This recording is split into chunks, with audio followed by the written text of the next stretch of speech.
Inatasan po ng Justice Department ang NBI na imbestigahan ang pagkalunod ng dalawang atleta ng Ateneo de Manila University.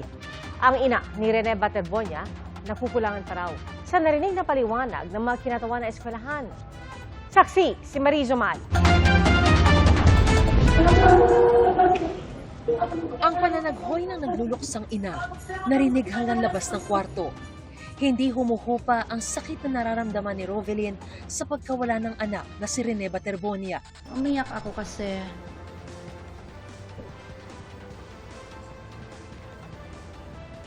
sinabi nila na aksidente lang daw, and then hingi din sila ng sorry sa akin. Pero yun, sabi ko, hindi may babalik yung sorry sa anak ko. Hindi na mabubuhay yung anak ko sa sorry niyo. Bigyan niyo na lang ako ng clear na yung parang explanation na maano ko sa sarili ko, matanggap ko na aksidente lang talaga. Nasa Arlington Memorial Chapel sa Quezon City ang labi ng namayapang atleta. Kasama sa mga bumisita ang mga kapwa niya atleta sa Ateneo Blue Eagles. Ipinagluluksa rin siya ng mga dating kasamahan sa team. Napakasakit kasi teammates ko siya sa Davao. Para ko na siyang brother eh. Napakabait kasi ni Bobet. Tapos yun, nung nalaman namin, gano'n lang nangyayari sa kanya. Nakuha na sa drone video na ito ng Aurora MDRRMO ang mga sandali ng maiahon sa pagkalunod sa dagat nitong Lunes si Rene at kapwa niya manlalarong si Divine Adili. Naroon sila noon sa isang resort sa Dipakulaw, Aurora para sa team building ng varsity basketball team ng Ateneo de Manila University.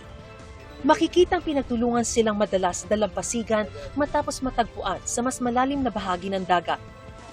Kanina'y nakausap din ng ina ni Baterbonia ang mga coach mula sa Ateneo Blue Eagles. Paliwanag daw nila. 2:40 daw yun nangyari. Tapos 30 minutes din po yung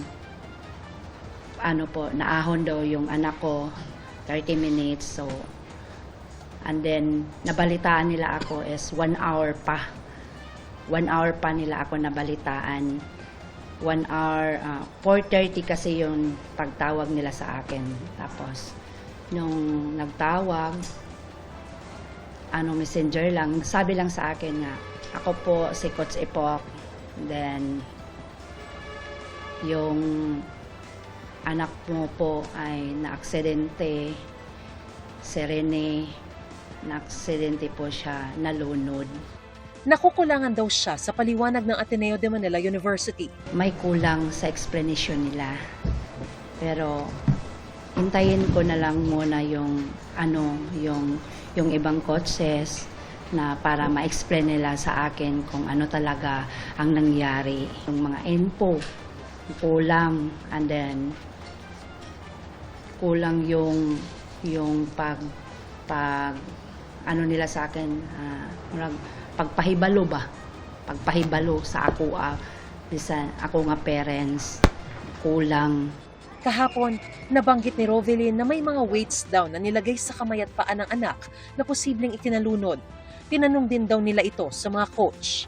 Wala daw linagay dito na mga weights. Wala. Sabi niya. And then, aksidente lang daw talaga yung nangyari. Tapos, sinabi ko lang sa kanila nga, aksidente yung nangyari dahil sa kakulangan nyo. Kasi, punta kayo dun, wala kayong rescuer, may medic daw sila per first aid lang, ganyan. And then, 30 to 20 minutes ang dito sa beds hanggang patungo sa ospital. Siyempre, layo na. Then, sinabi nila na may mga coach naman daw na doon para magtulong sila para pero hindi daw talaga nila na-rescue na talaga. Aksidente lang daw talaga. Tinanong namin kanina, tinanong ko coach to coach kung ano ba. Sabi nila wala naman daw.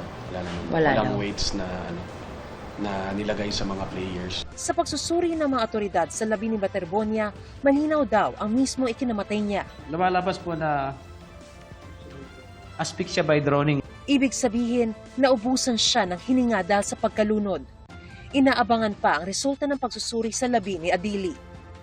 Lumabas din sa investigasyon na sa hanggang bewang na lalim ng tubig ang team building ng koponan, pero napunta sila sa biglang lalim na bahagi ng dagat at hinampas ng malalakas na alon.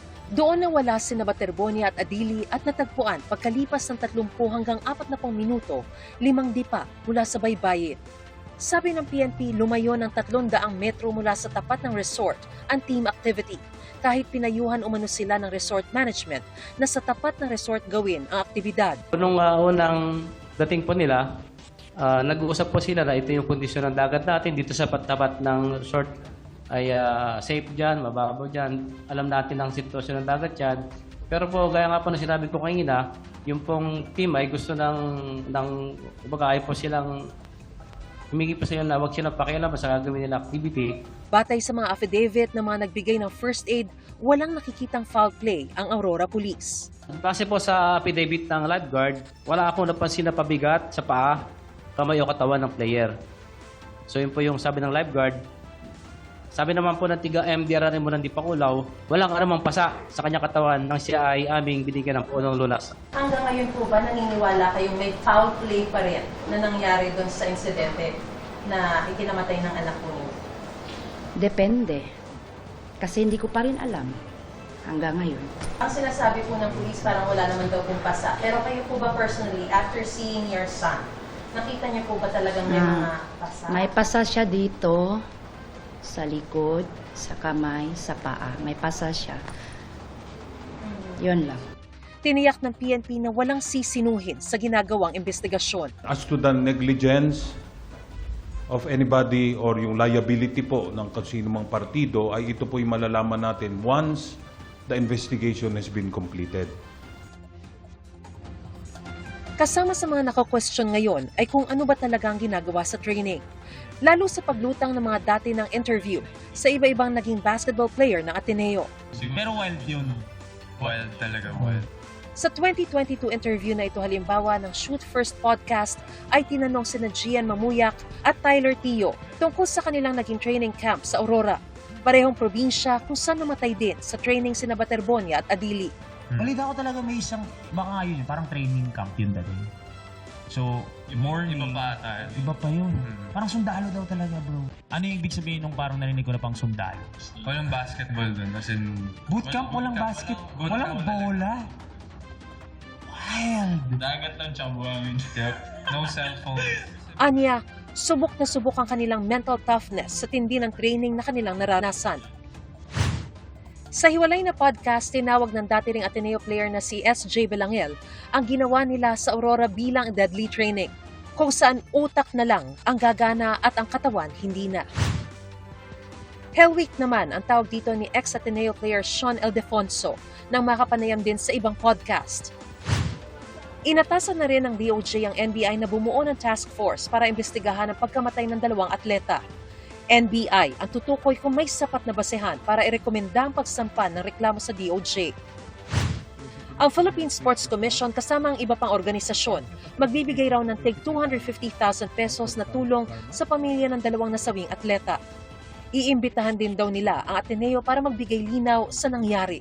I don't think it's prudent right now to rush. And besides, may initially ang first line na namin is really through the representatives, no, to hear their side. May protocol kaming sinusunod. What is important po is now we are given the opportunity to review saan ba yung mga loopholes sa bawat patakaran ng bawat ahensya. Ang importante po kasi, bakit kami nag-meeting today, is we want to tell the family, we want to tell the mother of Rene, and we want to tell the people of Agusan that hindi lang po kami nakikiramay, may gawagawin po tayong aksyon. As I speak, I've coordinated with Secretary John Vic Rimulya in the last 24 hours. Posibleng dalhin bukas sa Davao at sa Agusan ang labi ni Baterbonia. Nakalagak ang labi ni Adili hanggat wala pang abiso mula sa kanyang pamilya. Nais daw nilang maiuwi pabalik ng Nigeria ang kanyang labi. Ako si Mariz Umali, ang inyong saksi.